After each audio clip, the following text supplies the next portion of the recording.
सारंगढ़ दौरे पर पहुंचे स्कूल शिक्षा और ग्रामोद्योग मंत्री गजेंद्र यादव को उस वक्त असहज स्थिति का सामना करना पड़ा जब कांग्रेस कार्यकर्ता खराब सड़क को लेकर प्रदर्शन पर बैठे थे।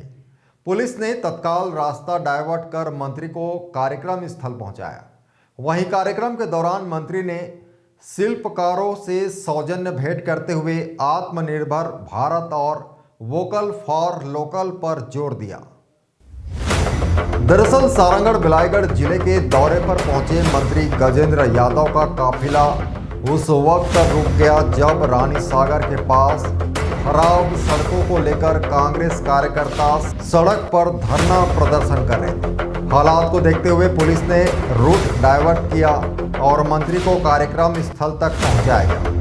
कार्यक्रम स्थल पहुंचकर मंत्री ने सारंगढ़ ब्लॉक के बैगिंडी के शिल्पकारों से मुलाकात की और उनके शिल्प कार्यों का अवलोकन किया। स्थानीय शिल्पकारों की मांग पर ग्रामोद्योग मंत्री ने शिल्प विकास का जिला कार्यालय स्थापित करने के निर्देश दिए। राष्ट्रीय और राज्य पुरस्कार प्राप्त शिल्पकार हीराबाई हरेका और निकेतन बघेल ने मंत्री को नाव का शिल्प भेंट कर सम्मानित किया। इसके बाद प्रेस वार्ता में मंत्री गजेंद्र यादव ने कहा कि आत्मनिर्भर भारत की दिशा में वोकल फॉर लोकल की नीति को प्राथमिकता दी जा रही है और हर व्यक्ति को विदेशी वस्तुओं की बजाय मेक इन इंडिया उत्पादों को बढ़ावा देना चाहिए। Bureau report ACN 24।